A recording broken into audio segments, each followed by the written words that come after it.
Strange disease, hidden under flesh it feeds on you and me. We will never give it choice. We're born to follow without voice. Resist, resist.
Welcome to the Dire Wolf Show, where we believe that America is exceptional and that our constitutional rights should never be infringed.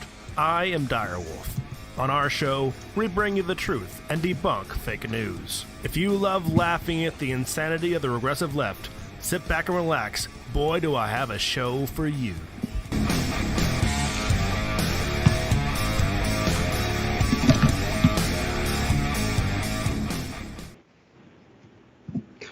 Welcome back, Wolfpack. Unidentified, secret, even illicit. Dire Wolf here for our weekly news recap behind enemy lines, where on YouTube, where speech is not free and the truth is demonetized. Alongside me is my unidentified, secret co-host, Fox Trevize. Hello, I am unidentified Fox Trevize. You might think that you can identify me by seeing my name underneath my character. Nope. Just because we have a full picture of you and a name, and we identified who you are, we have to spin the narrative that you're secret. Unidentified and it's a secret. We're trying to obscure your identity for illicit reasons. Yes. Do you know the keys are to the unmarked fan? I lost them, I think. I've actually been issued an unmarked van multiple times. I don't want to know what you did with it. But we are probably going to be abducting all of you guys watching tonight. Take you along for a ride in our unmarked, unidentified Saturday night news recap. Can't wait. Very exciting. There was one time I went club hopping in an unmarked white van issued by the military. What? Club hopping. Oh, okay. What'd you think? What'd you hear? I heard clip hopping. It's very concerned. That's not a thing. Yes. Clips. Never heard of a clip. But that was completely legal. So, in any case. Yeah, I know Triumvirate. The sound worked this week. I didn't know that the sound wasn't working on that for I don't even know how long. I mean, it must have been months that hasn't been working, and no one said anything. I realized it. So the intro sound for some reason has not been working. I don't know who did that. I'm gonna go ahead and say that it was you who turned off the sound because I left the sound on and it was fine right up until at some point it wasn't fine. Where did you tell me that, Triumvirate? I don't know. You got to be specific that you meant that sound because I think I remember you talking about sound before, but I think that I always thought that was like the other sound, like what we're talking here. But I don't remember that. So I finally fixed that. I didn't know that it was broken. It's been broken for a long time, and I don't think that you told us, Triumvirate. I am adding that Trump anime girl GIF there to my catalog. That is awesome. Trump anime girl? Where's that at? Just look in the chat. Well, ways back. Oh, wow. That's funny. It's a little flat for you, Dyer. Yes, way too flat, but quadruple D, or it's not really breast. Alex Jones got those double Ds. Yes. Thank you guys for making the show possible. Everyone who likes, shares, subscribes, we're here for you. Thank you very much. Also, a special thank you to those who donate to us financially, who are Kaylet, Ori Main, Nathan Cameron, Tetris Freak, Slowpoke, Thunder Erican, who is female, by the way, and the White Lion, as well as lots from Timberwolf. Thank you for the donations and also boosting us on the Discord. We appreciate all of you. Yeah, I forgot Timberwolf last night because when I was copying out of the last show notes, you have Timberwolf in his own special section, and so I didn't grab his name. So I did I want to remind you wrote that section originally. I might have. You did. I don't know. Either way, I am responsible for all the fault in Direwolf Media, but as my leader, you have to take responsibility for all my faults. So this is true. Back to you. Take responsibility, Dyer. The buck stops here. Yes. God damn it. We have bucks. Yeah, we don't actually have currencies of freights. Thanks to Timberwolf, we do. Thank you, Timberwolf, for all the bucks. So let's move on to our first story then. This one's fun. So you want to do the the not fucking around guys? You want to do that later, right? Yeah. Okay. So our first story then is the Boston Marathon bomber's death sentence was overturned, meaning the American people might have to take matters into their own hands. A federal appeals court on Friday threw out Dzorka Tazvarnavi Jihadi his death sentence in the 2013 Boston Marathon bombing. Let's call him the Tsarnaev brother moving forward. Tsarnaev? That is not how you spell Tsarnaev. That's how you spell it. That's how it's pronounced. Tsarnaev, yes. I'll call him Gobbledygook. Was Mark Levin, whenever he's trying to pronounce some terrorist name, he always says Yabba-dabba-doo or Yabba-dabba-doo. So we'll call him Yabba-dabba-doo. So he is famous for having bombed the Boston Marathon in 2013, which I actually remember seeing that play out live. Just so happened I was watching. There was a TV on in the background, and we saw that happen. It was pretty wild day.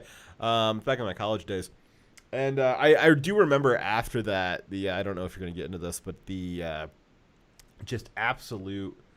Chat. Let me know if you can hear me. I think it's Dyer. Dyer cut out. Yeah, I think everybody could still hear me. Or for some reason, Skype cut out. Are you back? Okay, I lost connection for some reason. Okay. I'm back. Yeah, I think Skype cut out.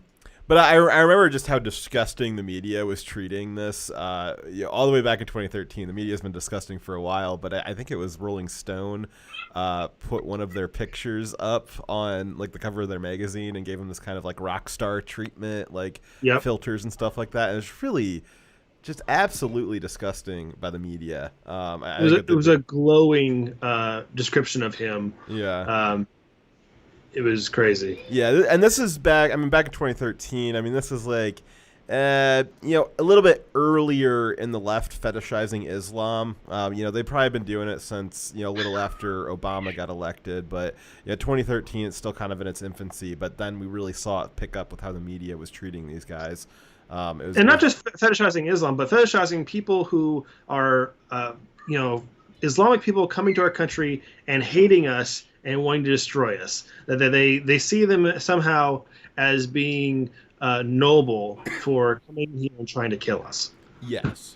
Because we are evil and we deserve the hate, and that we finally are getting our comeuppance, basically. I just want to remind you that these guys, they killed 3 people and they wounded 260. This particular brother that survived laid a backpack with a pressure cooker bomb with, added shrapnel of nails and ball bearings and shit right behind an 8-year-old kid to kill that kid. And it was very lucky that we actually had an abnormal amount of medical people on the scene of the explosion, and that a lot of people's lives were saved by EMTs and all you can talk about is money and fairy tales of eternal economic growth.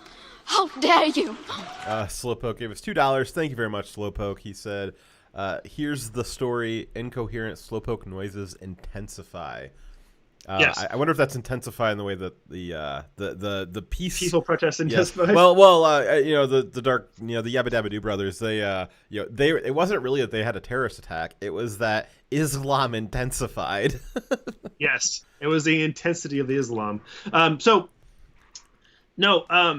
A lot of plainclothes, off-duty medical personnel were on there, and they managed to save a lot of people's lives.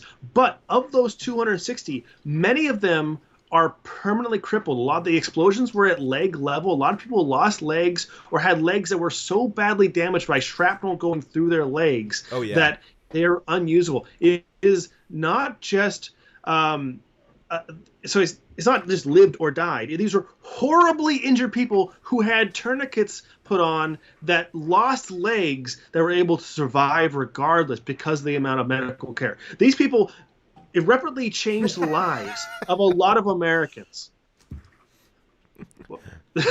Shadow Wolf says the Yabba Dabba Dindu brothers. That's right. Yes, that's exactly it. The good Islam boys, they didn't do nothing. They also went on to go kill a police officer, and so there's when people try to say that this younger brother, oh, he was forced to do it by his older brother. He didn't really want to do it. But yet the firearm that was used was actually the younger brother's firearm that he'd been using to rob drug dealers prior to this event. He was separated from his elder brother who was putting a bomb down. Have you considered that he was hungry for bread?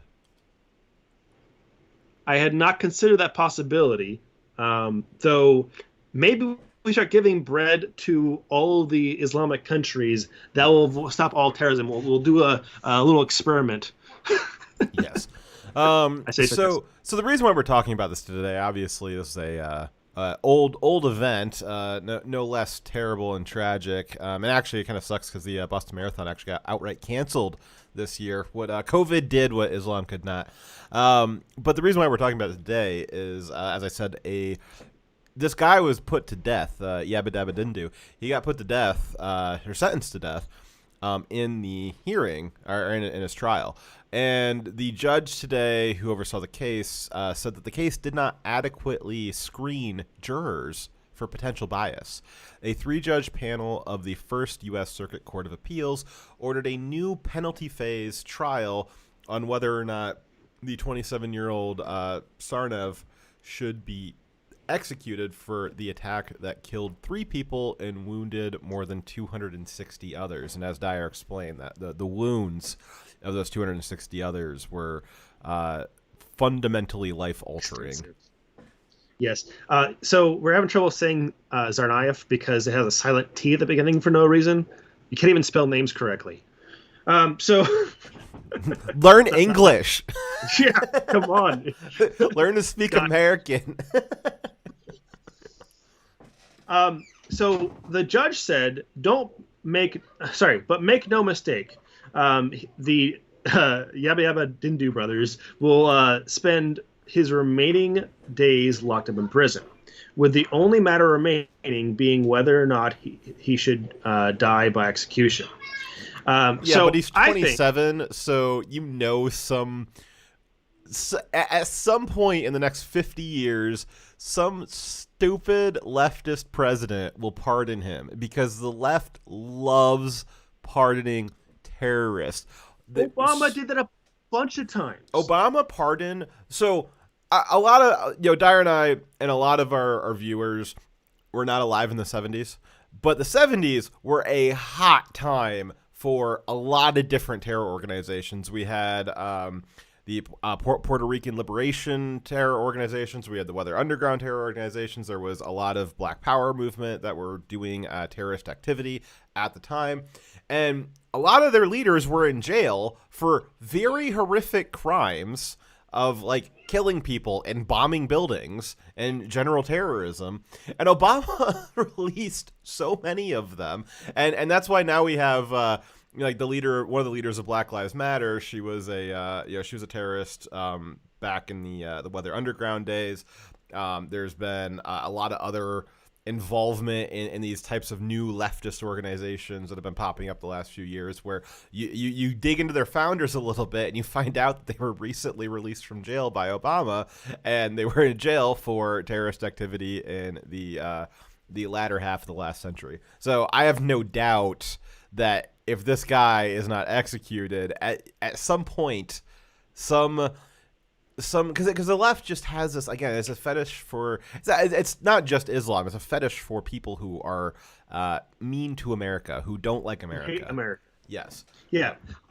So that's another reason why we need to fix the death penalty in America, because right now the way they have it set up is if you get the death penalty, which is extremely unlikely, they have an extremely long period for which to do their appeals.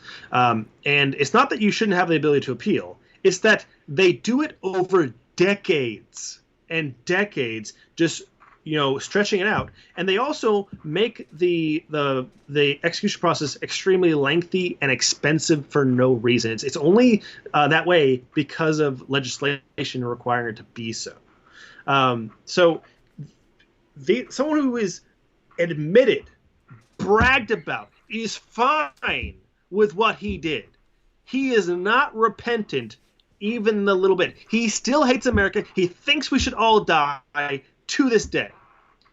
This person should not be let free, and we shouldn't be paying to keep him alive in our jails. And we shouldn't be. And we shouldn't be leaving a piece on the board for the radical left to put back into play later on. It kind of reminds me of the Dark Knight when Joker kind of let everybody out of the jails, and he's just like, okay, well, everybody's or maybe mixing those up. But anyways, one of the bad guys let all the other bad guys out of the jails, and it was their henchmen, and basically had been saving them up to use them, and he let them out. And that's what the left does. The jails are kind of a recruiting center for them, and all the bad guys that the Patriots put away, the left just can't wait to let them out to stir up trouble again in a few decades from now. Right. This also brings up the problem of the idea of the unbiased jury. It makes no sense when it comes to crimes that are of a international news story, right? If you use the standard that the people who are on the jury have to have been untouched by any media of reporting on the case, then the Nuremberg trials would never have happened. This person is a combatant in a terrorist war against our country. And because of that, it makes zero sense to say that the Americans that he was trying to kill had to have never heard of him. Well, and so this idea of an unbiased jury pool came from this is all rooted in English common law back, before the founding, way back before the founding in English common law. And that was back at a time when we didn't have instantaneous worldwide communication. It was as fast as a horse could go. And so if a big event happened, even something as bad as this, back in the 1500s, you could get a jury of people who hadn't heard about it relatively easy. Nowadays, if you do something low level, you don't know every little petty crime that goes on in the city next to you. So it is possible to get a unbiased jury pool for that. But these guys, they did something so big and over the top. It was international news. And if we are to go with this judge's idea that, well, we can't put him to death because we can't find an unbiased jury, well, then that basically just means that if you're going to be committing a crime in the modern age with digital technology and instantaneous communication, you better go big or go home, son. If you don't have your crime big enough and you leave, if your crime's not newsworthy enough, then well, now you're in trouble. Now you can get set up for the death penalty because there'll be an unbiased jury that they can find. So you better go big. You better make sure your crime's so big that it's international news, that it pollutes the entire world and it makes it impossible to find an unbiased jury. And that doesn't seem right. That's a perverse incentive. It's nonsense. Yes, it's a perverse incentive that the bigger your crime, well, I guess you're lucked out. You did it big enough that you just don't get in trouble now. No. You have to get some jurors from that African village that has no communication ability and doesn't even know anything about the Western culture. Yeah. It is your right. It is your right to have an unbiased jury. However, if your crime was so egregious, it makes the possibility of an unbiased jury impossible. Your crime was so far-reaching that you have entered the minds of every possible juror. Well, that's not the fault of the Constitution. That's not a failure of the system. That's your goddamn problem. In my opinion, that is you having given up that right to an unbiased jury because you decided to make your crime so far-reaching that it was impossible to find an unbiased jury. Just because a juror has heard about your case does not necessarily mean that they are biased. You could have someone who says, "Yeah, I know about that, but I don't, I don't automatically think this person's guilty." Right? So I've been on a jury once or twice before, and they'll ask you about if you know about something, but it's more about, have you already decided about said thing? That makes you biased, not whether or not you've heard about it. So I think defining it as being, are you aware of something, as being biased is ridiculous. Do you have a already set opinion about said thing, right? That's more important about being whether or not you are biased. But Also, on that topic, going back to the case at hand, it is unreasonable to expect a jury of Americans to have no previous opinion of the terrorist attacks against Americans. Yeah, and they It's tried this unreasonable. shit with the 9/11 hijackers too, where they were trying to let's have like a regular trial with them, even though they're not No. Americans. And They're military combatants. They go to a military court. I mean, if let's say a Chinese battalion was here and they had a little teeny strike team and they went and did a big attack, are we going to try that Chinese military strike team as in civilian court? Since they are anti-American, and if you're a Democrat, they're going to say yes because they want to have a court where they get the opportunity to spout all their anti-Americanisms, and they can make sure they get the most lenient punishment possible. They'll give them less jail time than they did someone who just supported Trump. Yep. So, I guess long story short, again, they overturned the death sentence. If so what's the deal? Is the judge are they trying to get another court case, or are they trying to like reset the case to try again, or what? So they do a separate court hearing for the when you have the trial by jury, you first have the jury determine are they or are they not guilty. After that, you have another phase where they go, okay, so now that we've determined they are guilty, what punishment is what you are they going to provide? So there's a range of punishments available based by the law. There's a minimum and there's a maximum, and then the jury has to decide where within that range they're going to provide the punishment. It could be death or it could be life in prison. Those are the two options. But also parole, I believe, is on the table. Well, and if he's not dead, he's always eligible for a presidential pardon. So, right. So I don't like the idea that he has a possibility of getting a pardon, or the possibility of getting. And what do you think he's doing in jail right now? How about he's got a pretty good cadre of converted prison Islam. That's where Islam's biggest growth comes from birth, because they have a ridiculous birth rate, and then prisons is the second. So I wonder what he's doing in jail for the last 7 years. Probably radicalizing as many people as he can get his hands on. Yep, and probably lots of sex. Hopefully he's hopefully not the dangerous. All right. Anything else on that? Nope. All righty. Our next story is Jim Jordan hits an old man on the record. He just batters him up. It was out in public too. It's crazy. Let's watch. Jordan. Thank you, Mr. Chairman. Dr. Fauci, do protests increase the spread of the virus? Do protests increase the spread of the virus? I think I can make a general statement. Well, 500,000 protesters on June 6th alone. Yeah. I'm just asking that number of No, people, does yeah. it increase the spread of the virus? Crowding together, particularly when you're not wearing a mask, contributes to the spread of the virus. Should we limit the protesting? I'm not sure what you mean. How do we say limit the protesting? Should government limit the protesting? I don't think that's relevant to. Well, you just said if it increases the spread of the virus. I'm just asking, should we limit it? Well, I'm not in a position to determine what the government can do in a forceful way. Well, you make all kinds of recommendations. You make comments on dating, on baseball, on everything you can imagine. I'm just asking you just said that protests increase the spread. No. I'm just asking you, should we try to limit the protests? No, I think I would leave that to people who have more of a position to do that. I can tell you. Government stop. Sorry. Okay. You're yelling like disabled the mic for a second. Like went out of the range. My mic.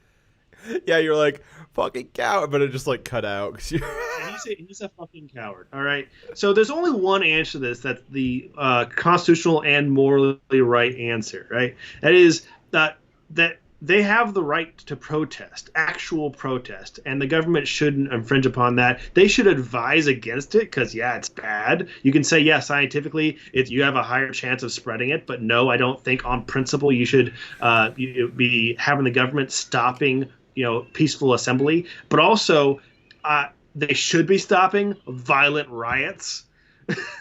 And that your argument for stopping violent riots shouldn't be COVID-19. It's because it's a violent riot is why it should be stopped. That is enough reason right there. And the fact that he's too much of a fucking pussy-ass coward to say that what his opinion is on that, I find it embarrassing. I'm embarrassed for him.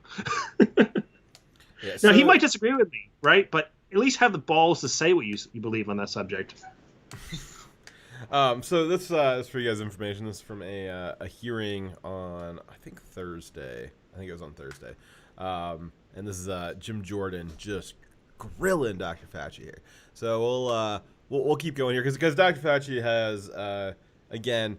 Jim Jordan's going to get into it, but there's been a lot of things that Dr. Fauci, on his recommendation, governors have been shutting down and restricting people's access to a myriad of activities on Fauci's recommendation, and Fauci's tried to weasel out of like, well, I wasn't involved. I didn't do nothing. I wasn't there.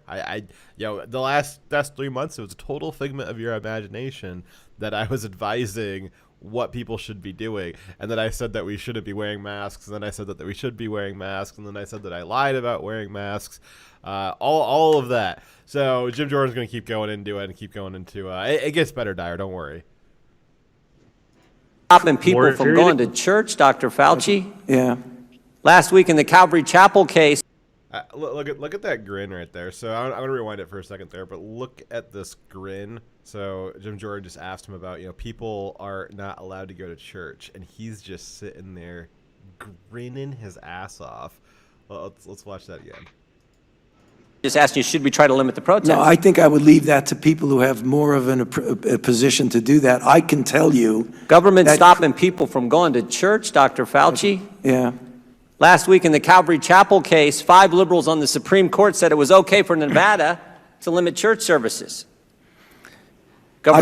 Justice Gorsuch said it best. He said there's no world in which the Constitution permits Nevada to favor Caesar's Palace over Calvary Chapel. I'm just asking, is there a world where the Constitution says you can favor one First Amendment liberty, protesting, over another, practicing your faith?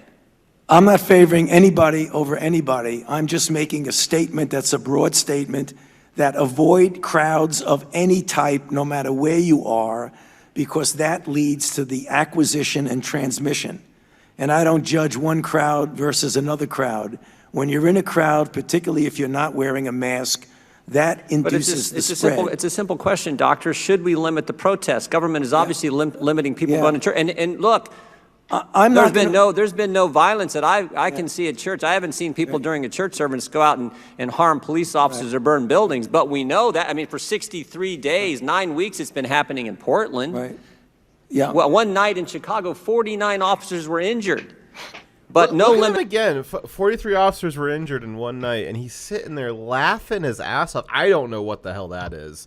I really don't. I think it might be some duping delight, which is a body language type of thing. When people are deceiving you, they will get the giggles. And I think that's what's happening here. But why would he be giggling about 43 cops getting injured? What on what planet is that a giggle-worthy thing to be told? It's not. 9 weeks it's been happening in Portland. Right.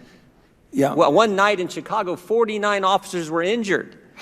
But no limit to protests, but boy, you can't go to church on Sunday.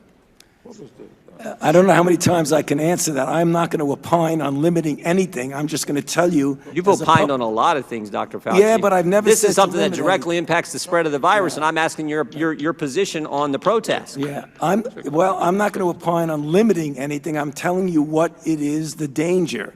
And you can make your own conclusion about that. You should stay away from crowds, no matter where the crowds are. Government has stopped people from going to work. In fact, just in New Jersey 4 days ago, Ian Smith, Frank Trombetta were arrested for opening up, for trying to operate their business, their gym. Look at him. He can barely hold that grin in. He's being told about business owners that were being arrested by governors who are acting under his recommendations, and he can barely hold it together. He's just sitting there grinning his ass off. Were arrested for opening up, for trying to operate their business, that. their gym. Look at his They mouth. were arrested. He's But barely my holding bet that. is, if these two individuals the who own this dimples gym going. were outside just in front of their gym, and all the people who were working out in their gym were outside protesting, they'd been just fine. But because they were in the gym working out, actually running their business, they got arrested. You think that's okay? You know, I'm not going to opine on who gets arrested and who does not. I mean, you get where I'm going. I'm telling you, as a public health official, I say crowds. Do you see the inconsistency, though, Dr. Fauci? There's no inconsistency, Congressman. So you're allowed to protest, millions of people on one day in crowds yelling, screaming, but you try to run your business, you get arrested? And if you stood right outside of that same business and protested, you wouldn't get arrested? You don't see an inconsistency there? I don't understand what you're asking me as a public health official to opine on who should get arrested or not. That's not my position. You could ask it as much as you you've want, advocated for and I'm certain not gonna businesses. answer it. You've advocated for certain businesses to be shut down. I'm just asking you on your position on the protest. I haven't seen one. We've heard a lot about hair salons. I haven't seen one hairstylist who, between haircuts, goes out and attacks police or sets something on fire. But we've seen all kinds of that stuff during protests, and we know the protest actually increased the spread of the virus. You've said that. I said crowds.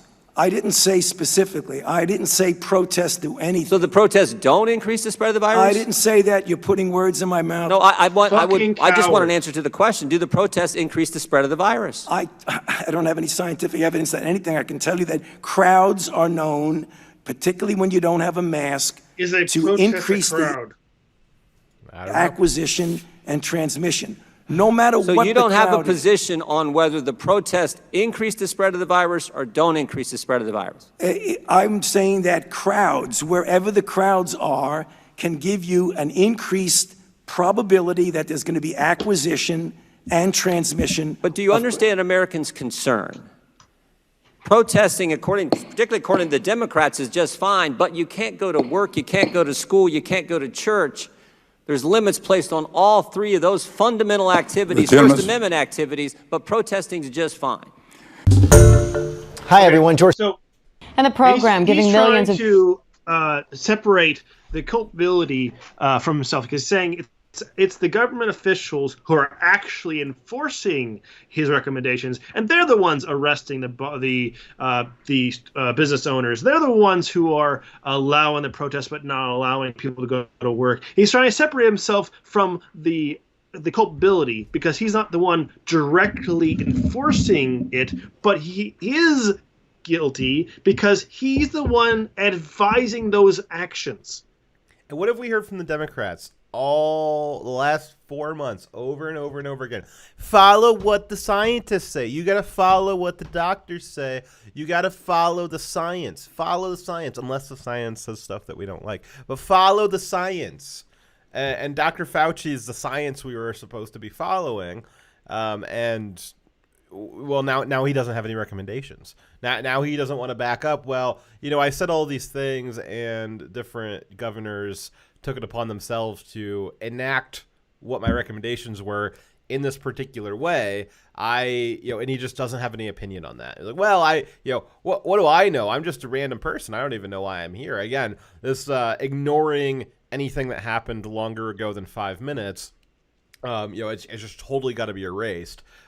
Jim Jordan is talking about things that happened 2-3 months ago. What relevance does that have to right now? It's A lot the of them were endless happening present. 2 weeks ago. Yeah. So, he's obviously dodging the question. He's got, again, just laughing his ass off about not being able to go to church, laughing about 49 police being injured, laughing about business owners being arrested. I don't know. That part is beyond me. I really don't understand it. I think the best explanation is just duping Delight, and he knows that he's lying. He knows that he's shilling for the left. He knows that he is just on this massive power trip. He just got to, on his recommendations, We just destroyed the economy. He has all of this power. He's got all of this media praise now. He's pretty old, but he is going to, for the rest of his years, he will be able to make hundreds of thousands of dollars, maybe even millions of dollars off of books and media deals and interviews. He won't have to do anything else the rest of his life. He's set up. The leftist establishment loves him. They will take care of him, and he's just sitting there laughing his way to the bank right now. And it's an obvious answer, right? If you're saying that groups do increase the spread of the virus, and then you're asked the question, well, what about a protest? A protest obviously being a group, and in this context, he's talking about 500,000 people, so a bunch of very large groups, right? So the honest answer would be yes. So obviously, that's a protest is a group, thus a protest is more likely to spread the disease. The fact that you can't give that honest answer because you're worried about the optics, the political ramifications for saying that statement, it shows that you are not an honest agent working for the government and that you should not be trusted. And thus, we should not have someone like you working for a country who can't give a straight answer, because you, as the medical professional, we need to trust that you're going to give us the straight story, because so much is riding on you. You can't even give a straight, honest answer. That is telling. So that was a pretty good slapping Jim Jordan gave him. Obviously, one of the key aspects of that questioning was, again, that the left wants to pretend that if you're going out to the protests and riots and you're saying Orange Man bad, Black Lives Matter, that like inoculates you from COVID, you are just immune. And strangely enough, we've been seeing large spikes in all these cities where the riots have been happening. No correlation or causation to be found there, I'm sure. But Jim Jordan was specifically asked, he was trying to get Fauci to admit, trying to go against the leftist narrative that the protests, the protests and the riots, the left is trying to pretend that those aren't increasing the spread of COVID, or that they present no risk of infection. They're trying to pretend that. And Jim Jordan was trying to get Fauci to admit that that's not actually true, because it's just logically inconsistent. It doesn't make any sense. And it seems very, again, as you said, it's very obvious that it does.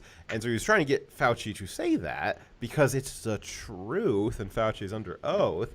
And Fauci just absolutely refused to say it. But at the end of the day, Jim Jordan's point was that the protests and the riots do present a risk of infection, which was funny because Chris Cuomo had the best hot take over this exchange.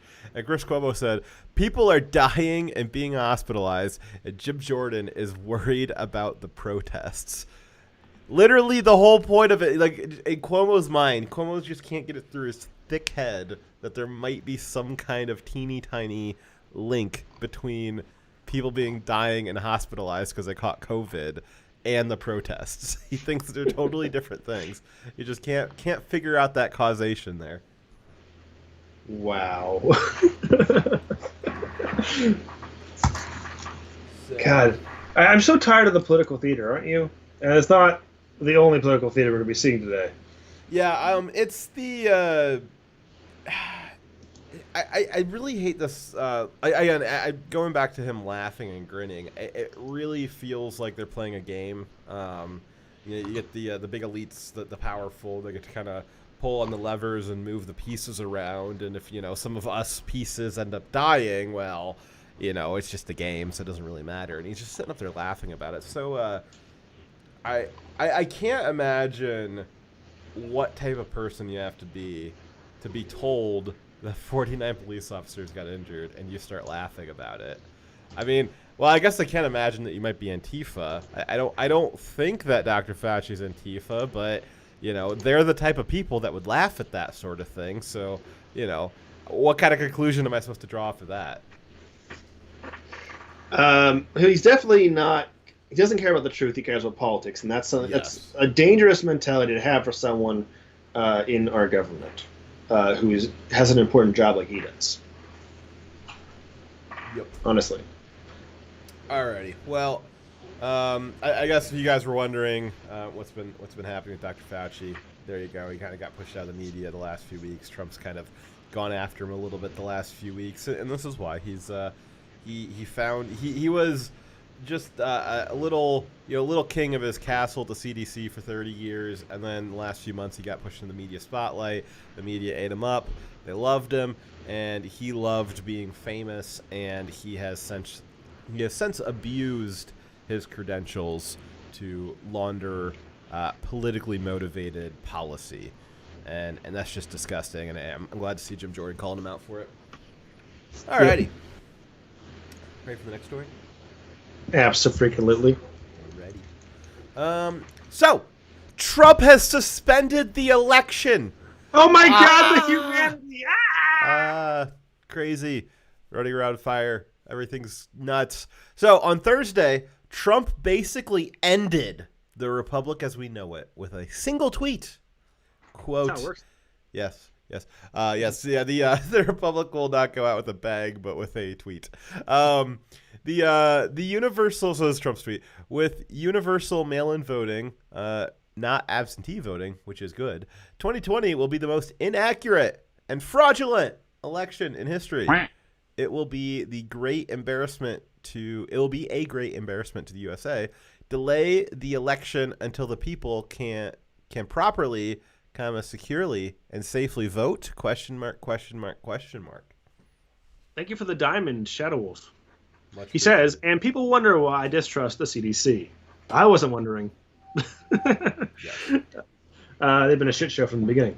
So, now most rational people would have read the 3 question marks at the end of that to mean it was a question, not a suggestion, definitely not an edict.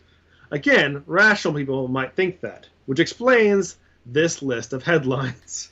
From The Guardian, Trump suggests delaying the presidential election. They spelled presidential wrong because I copy-pasted that. ABC, Trump suggests delaying the 2020 election. LA Times, Trump suggests delaying the 2020 election. USA Today, Trump suggests delaying the election. Business Insider, Trump suggests delaying the election. MSNBC, Trump suggests delaying the election. Fox News, Trump suggests delaying the election. Time, Donald Trump suggests delaying the 2020 election. Even TMZ, Donald Trump suggests delaying the election. Yeah, I think maybe they coordinated this messaging. They're all exactly the same. There were more than 2 pages of Google results. That was enough to prove 1 point. One can't just casually go to the 3rd page of Google search for results. No one knows what's out there. It could be dangerous. Yes. So these are the only ones that we could bring you back. It was Yes. only the first 2 pages. There was more, but that No, 3rd cannot page go. is dangerous. That 3rd page It's is too dangerous. So, I guess the media wants to really spin this, and they were just going nuts on Thursday and nuts even on Friday about this. Trump is trying to take over the government. He's trying to hold off, retain the power of the office because he knows he's going to lose. And this goes right alongside the continuous suggestions by the left that Trump will not give up power once he is roundly defeated by Biden, which is their conspiracy theory. I think it's important that the tweet itself was very clearly, he was posing it as a question. It wasn't a suggestion. He was asking the American people from his platform on Twitter, like, hey, what do you guys think? Is this a good idea? Should we figure something else out about this? And Trump's not the first. This isn't a new thing from Trump.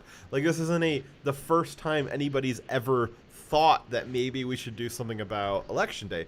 Many people in the government, many people in the media, many On the left. yes, everywhere.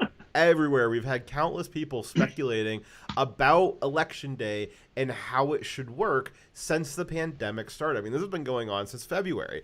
People saying I remember back in February and March, people saying we're going to have to do something about the election. This is going to go on till November, and we don't know.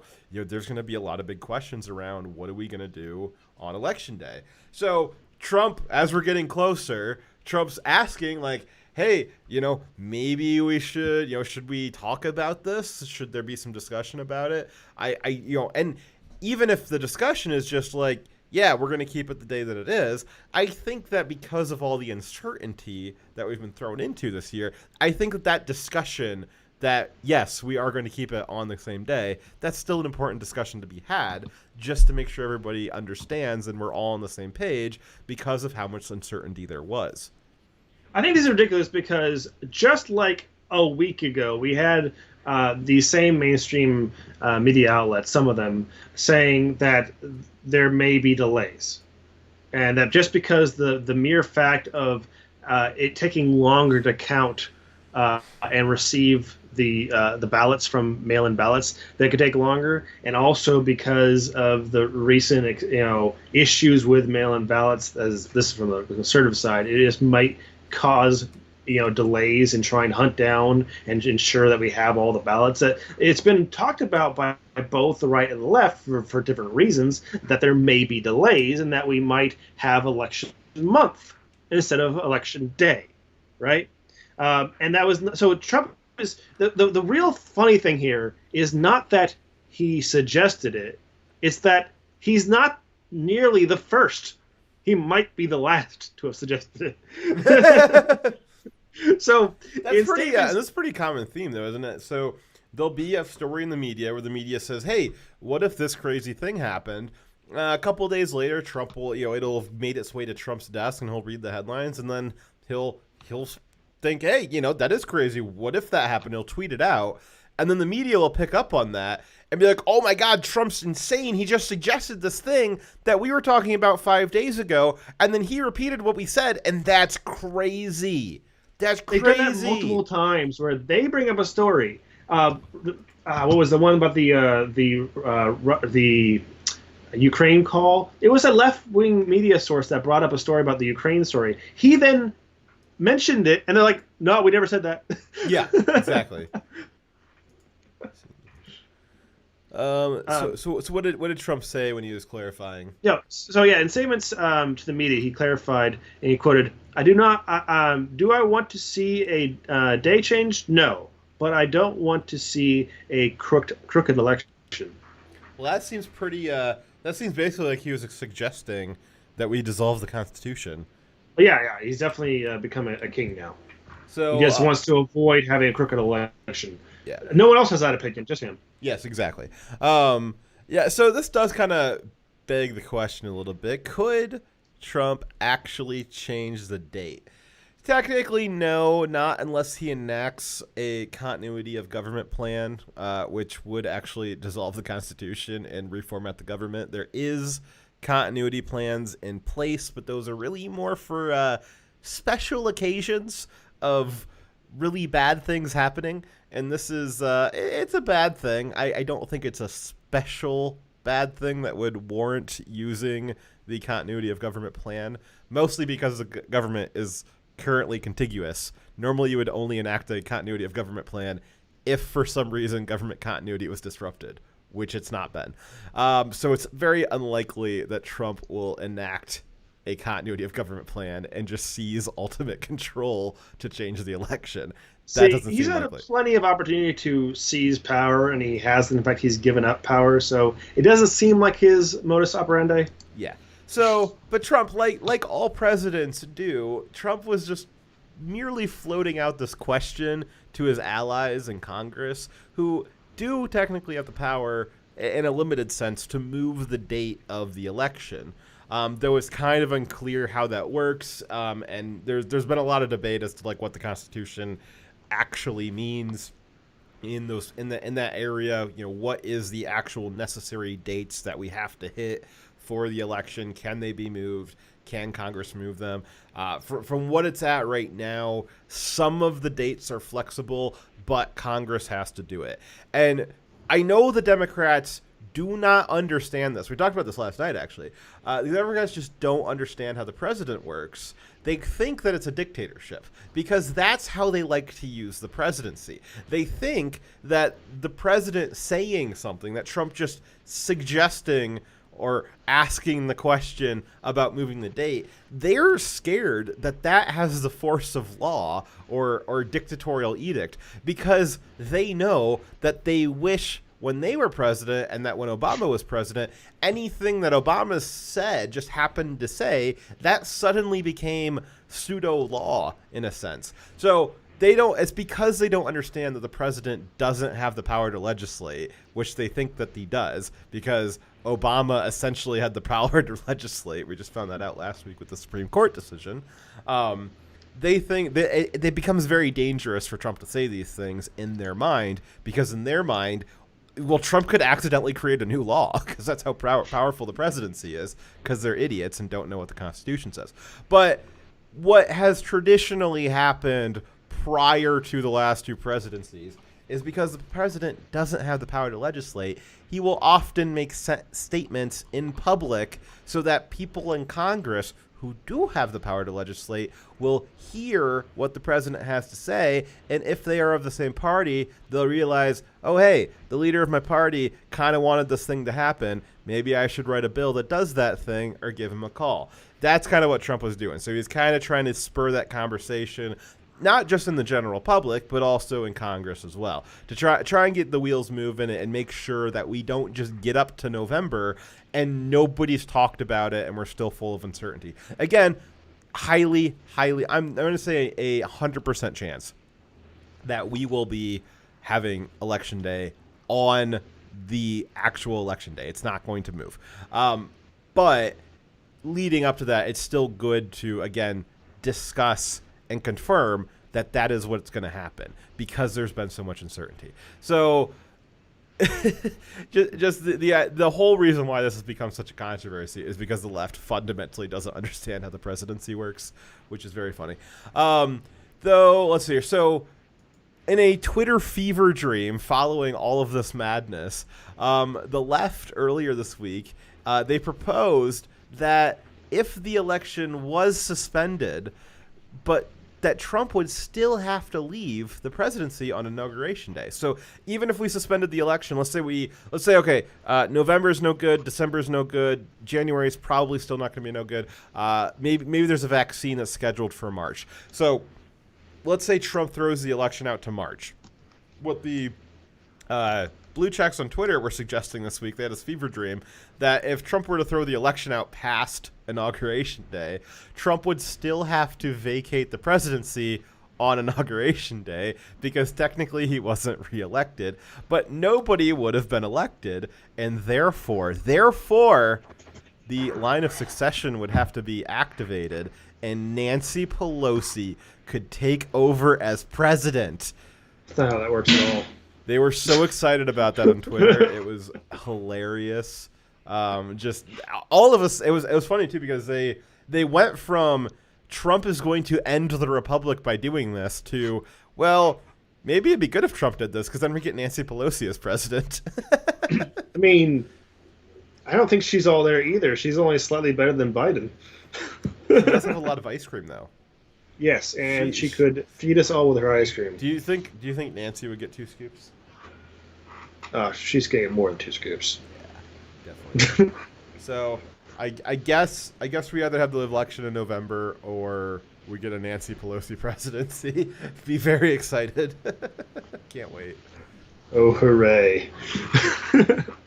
I wonder, I didn't look at it today because I was focused on the stories we were writing. I wonder, maybe somebody in chat can let us know. Did Joe Biden announce his VP today? I had heard earlier in the week that he was going to announce it on the 1st, which is today, but I didn't see anything about it. So I like, nothing jumped out at me. I didn't go looking for it, but I guess if anybody in chat knows that, let us know. Maybe we'll make some comments on that later in the show.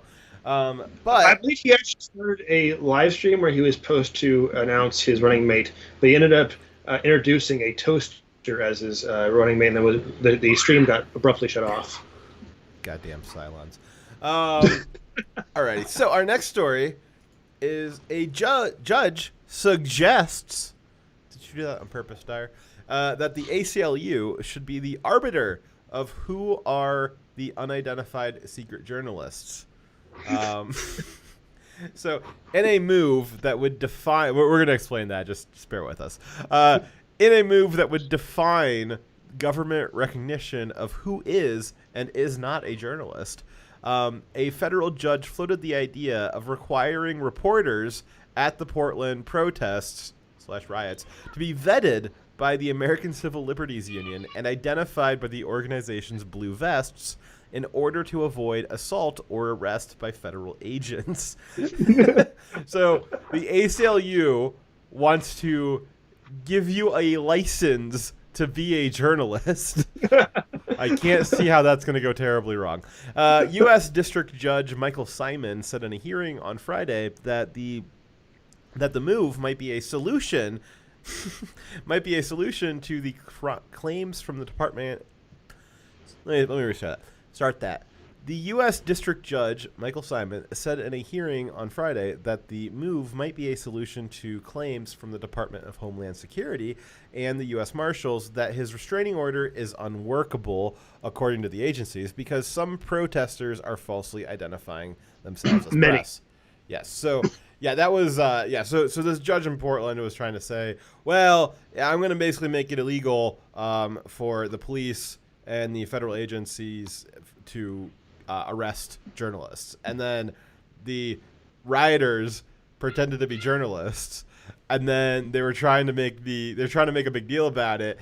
And the FBI and all the other agencies were like, there's just no possible way to determine who is a journalist and who is not a journalist in the middle of the night when there's tear gas everywhere, and they're all throwing Molotov cocktails at us. Including the quote-unquote journalists. Yes. And medics. Yes. So Antifa do use the press and medical markings, and they use it as a cover, so when the police use enforcement actions against these rioters, they can get propaganda videos and propaganda victories and claim that the police are actually targeting peaceful non-combatants, where in actuality they are part of the riot, and they are ignoring lawful orders to disperse, and they are not, and that thus the agents and police are using their riot tactics legally to disperse them. The terrorists in the Middle East use this same strategy a lot, actually. They will use human shields. They will wear press badges or blue helmets. They'll have medical markings on them saying that they're medics. But in fact, they'll be firing a rifle 1 second, and then a moment later they'll be taking propaganda video of their wounded civilians that they were using as human shields. And they'll say, oh, look how terrible the Americans or the Israelis are. How could they do this? We were just, defenseless protesters, medics, and journalists. How could they shoot at us? They just fired a rocket, right? Yes. So it's the same exact strategy. These guys are terrorists. They're using the same book. The ACLU is far from a neutral party. They are a Marxist organization that supports and are well funded by the left. Should they be made the arbiters of who are and are not journalists? Thank you for fixing that. That was a lot of work to read that word properly, since it was an entirely different word. But I did my best. It was an entirely different word and the wrong form of the word.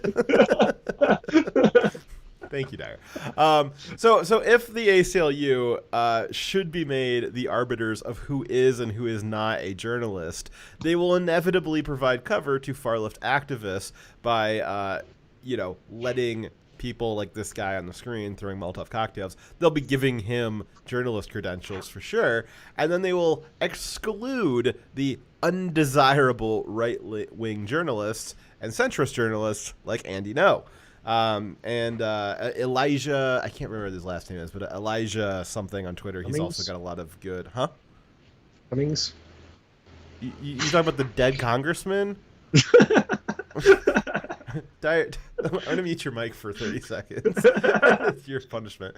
No, I forget I think it's Elijah Schaefer. Yeah, he's getting a lot of good on the ground coverage. So is Andy Ngo, but You would, if this happens in Portland, you're never gonna have anybody who is right of Marx is going to be allowed to have a journalist license, and this sets awful precedent for the rest of the nation that a private organization, a private political organization, could issue licenses for your First Amendment right.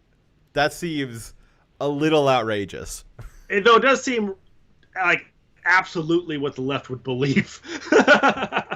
They're like, oh, don't worry, it's not the government suppressing your speech. It's civilians, so it's fine. It's all right if it's tyranny by the mob, as long as it's not tyranny by the government. Absolutely. That's legitimately their philosophy. It's not even a parody. They're like, yeah, as long as it's the mob deciding to oppress someone, it's fine. There was a lot of Germans who helped the Nazis oppress people. Was that okay? So Apparently. there is no official licensing for journalists built into the First Amendment. Anyone Or the can be a Second journalist. Amendment. Or the Second Amendment, I guess. No, there's nothing about licensing in the Constitution. The government can't determine, either through a court or through a non-profit organization, who is or is not a journalist. It's absurd to suggest so.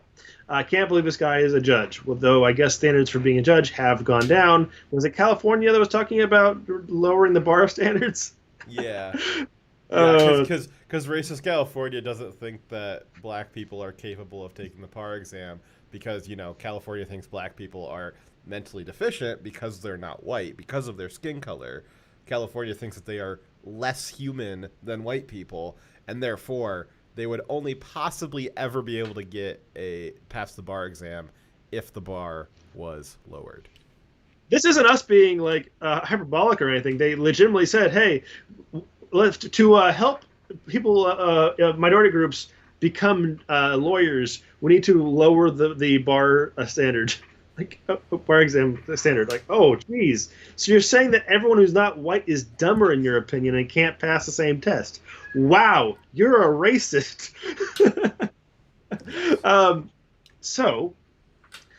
Journalism is an action and an honest search for and the reporting of the truth. It is an action that is foreign to most of the mainstream media. They never tried it. They've never seen it before, so they don't do it very well. A journalist is someone who performs the act of journalism. Wearing a helmet that reads... Yeah, a journalist does journalism. Anyone who does journalism is being a journalist at that moment. Wearing a helmet that reads press or a blue press vest issued by the ACLU does not make you a journalist, nor is it any more legally a journalist than anyone else who's doing journalism. Not having these things does not make you not a journalist. And throwing a Molotov cocktail also makes you not a journalist. A terrorist is what it makes you into a terrorist, not a peaceful protester. You've crossed a certain line. This is where intersectionality comes into play, though, Dyer. It's the intersection of journalist and terrorist. I wonder where that falls in the oppression hierarchy. They just try to combine the word journalist and terrorism, and they thought it was journalism. I get it. Yeah, well, it's journalist. Yeah, it still works. You just combine them together. Let's see. So, First Amendment protections, as noted in the court case, do not protect journalists when they are engaging in violent riots. Yeah, like, just being a journalist doesn't just give you a blank check to commit crime. That's very surprising to the left, I know. But surprise, surprise. The First Amendment doesn't protect you if you're engaged in violent riots. I don't know why we have to explain this to these people. The First Amendment... They're idiots. Yeah. That's why. Unlike the color of your skin making you dumber, being a leftist does. The First Amendment freedoms of the press do not override the requirement in the First Amendment to peaceably assemble. And it doesn't override the rights of other people to not have their shit burned down. Exactly. So there has been a lot of either willful, lying or just complete stupidity of these people assuming, oh, these are journalists, thus they can ignore the lawful order of the police to disperse. See, it doesn't matter if you are the one throwing the Molotov cocktail directly, even though some of the people wearing press credentials are. If you are in a group, you are assembled with a group of people whom are being violent. Some of them are being violent. The police have the right and the responsibility to disperse that crowd because no longer is it a peaceful assembly. A peaceful assembly does not mean every person is peaceful. Yeah, so next time I get pulled over, I'm just going to say, I'm a journalist. You can't pull me over. You think that'll work? Well, you know what? It won't work, but it'll be hilarious for me to watch. So I would encourage you to get some video of that. If you guys claim to be a sovereign citizen while you're at it, that always works. Well, I wouldn't be driving that. I would be traveling in my boat. Yes. That's how big sovereign citizens work. Sovereign citizens don't drive anywhere; they travel. They're travelers.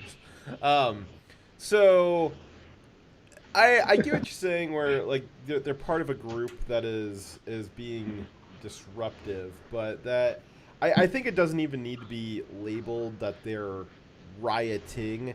I don't think that there needs to be made a distinction between the journalists. Let's say that like there is somebody there who's like legitimately there for journalist activity, like someone like an Andy No who's actually getting video of the They event. still need to back up when they're told to. Hold on. I know that's where I'm going to. You literally, before the show, you literally told me to say what I'm about to say and not to say it until the end of the story. We're at the end of the story, and now you're interrupting me. You're right. You win. Anyways, it doesn't need to be made the distinction like whether or not they were engaged in violence. Let's say you've got two people who are claiming to be journalists. Let's say you've got Andy No and you've got this guy that's up on screen. They're both claiming that they're journalists and they're both in the vicinity of a violent riot. When the cops come to disperse the violent riot, well, first of all, Andy's not a dick. He's not going to say, "Oh, I'm a cop or I'm a journalist. You can't arrest me." You know, it's Ali Oxenfree. It's my get out of jail free card. I'm a journalist. It doesn't work like that. Even if you are there as a journalist, you still have to vacate the area. The police don't really care if you're there rioting, if you're there just happen to walk by and you're walking your dog, if you're trying to find a bread shop because you're a communist. And they don't care why you are in the area. The area has become so chaotic that they need to disperse everybody that is in that area. It doesn't matter why you were there. And so what the left is trying to do is they're trying to pretend that certain people are journalists so that they don't have to vacate the area. But even if they were journalists, they still have to vacate the area. And it's not, and again, if they were real journalists, it wouldn't even be because they are rioters. The police aren't necessarily saying that everybody's rioters, although if you are on video or being seen with the police eyes that you are throwing a Molotov cocktail, then yeah, you're probably going to get arrested. It doesn't matter if you're a journalist or not. If you're throwing a Molotov cocktail, that does not, the First Amendment does not override throwing a Molotov cocktail. But again, even if you're there for completely benign reasons, the entire area, the police have decided that area needs to be cleared out. And there's no situation in which you can override that. It doesn't matter if you're a journalist, if you're another off-duty police officer, if you're a civilian, if you're walking your dog, if you're there rioting, if you're a peaceful protester, if you are in the vicinity that the cops have declared needs to be cleared out, you have to fucking clear out. It's a lawful order for them to clear an area. It's a lawful order for them to block certain areas off and tell you that you're not allowed to go there for limited times, obviously. But it doesn't matter if you're a journalist or not. If the cops tell you need to clear out, you got to clear out. And for some reason, the left doesn't understand that. They think that journalist is this just infinite get-out-of-jail-free card, and they're trying to exploit that. Again, like you said, this is the way other terrorist organizations around the world operate, as they try to get this narrative that the other guys, us, the good guys, are, we're beating up women and children, or we're killing members of the press. Is just awful. How could you do that? They're civilians. And it's just really not true. They're really just playing dress up and trying to exploit the narrative, and the mainstream media is more than happy to help them do that. Yeah, that should be nakedly obvious with the whole wall of moms thing. I mean, just because you have birthed a child does not mean you are not a radical Marxist part of Antifa. Did you hear that the Wall of Moms is racist now? How are they racist? So, this is actually a true story. So, hold on a second. I mean, I'm not surprised. I haven't heard the story. So, the Wall of Moms got in trouble because there's a few people that have like risen to the top of it, and the white ones registered the trademark for Wall of Moms, and they didn't tell the black ones, and the black ones are now very upset about that and saying that they're racists because they're essentially a bunch of white moms trying to. Again, I don't even think that they're really moms. I think that was a total fabrication. But the white people at the top of this Wall of Moms organization were essentially trying to like steal control of it from the black people, which is just the never-ending story of the left and of the Oppression Olympics and the never-ending story of Black Lives Matter and every single group that the left has is it is a bunch of wealthy white supremacists on the left, leftist white supremacists, who will infiltrate these minority organizations and wrest control of them from the minorities and then say that they're there to help them because they're white saviors. So, Wall of Moms, we can now make fun of it because it is racist. Very, very racist. And I like also it's absurd to believe that the left finally or has started caring about motherhood. The left who has made it like have praised people for killing babies. Did you saying hear that it is about the I think when I saw that it said kids, I think it was being hyperbolic. I think they were just young adults. They got arrested for writing Black Unborn Lives Matter. I definitely saw that one. Of a Planned Parenthood in the street, and they got arrested for it. They got arrested for it. Ooh, boy. See, killing black babies is a right. Shadow Wolf says, if you stick around in a riot, you are either actively rioting or you are covering for them. And all you well, can it talk doesn't. about is money and fairy tales of a second. eternal economic growth. How dare you? I do think that you can be there in a third capacity and be legitimately observing it for media purposes. But again, it doesn't matter why you are there. If you are in a zone that the police say everyone needs to clear out, that is a lawful order. Again, if there's some kind of pattern or it's happening more wide scale, like it could become an unlawful order. But in every context that we've seen so far, the idea that it would become an unlawful thing at some point is like very distant. That's not happening right now. All of these have been lawful orders to disassemble, to disperse. It doesn't matter why you're there. You can be there. I do believe that there is people that can be there in the third capacity of observing, and that's fine. But that doesn't make you special. You are still a person that is subject to the lawful orders of police. We live in a civilized society. You have to follow that law. We live in a society. Yes. We live in a world, people. We live in a world. Slowpoke gave us $2, and he said, restricted areas mean restricted, so GTFO before that magical beanbag hits you in the head after bouncing 20 times around the riot. Yes. It's a world out there. It's a world. So, alrighty. Well, in conclusion, I do not think that the ACLU would be good arbiters of who is and who is not a journalist. There is no arbiter. That's the point. Yeah. This is a little bit from last night, but this is an idea of the planners. So there was a problem, and the planners said, what if we had more plans? What if we added more plans on top of the Second Amendment? What if we added more plans to fix the left is the one that makes all of the laws mostly. The right doesn't make a ton of laws. They usually make carve-outs and give special exemptions for people, but it's the left that usually makes the laws, or a lot of them. A lot of the laws that were resulting in, or a lot of the laws that were being enforced when the untimely demise of a lot of these high-profile Black Deaths happened. The Lucy cigarettes in New York, stuff like that. Those were laws that were passed by the left. It was passed by the planners. They kept adding these plans over top of society, more and more plans to try and perfectly achieve that perfect society through regulation, through planning. And then they sent the cops out to enforce those laws, and then it results in black people getting killed.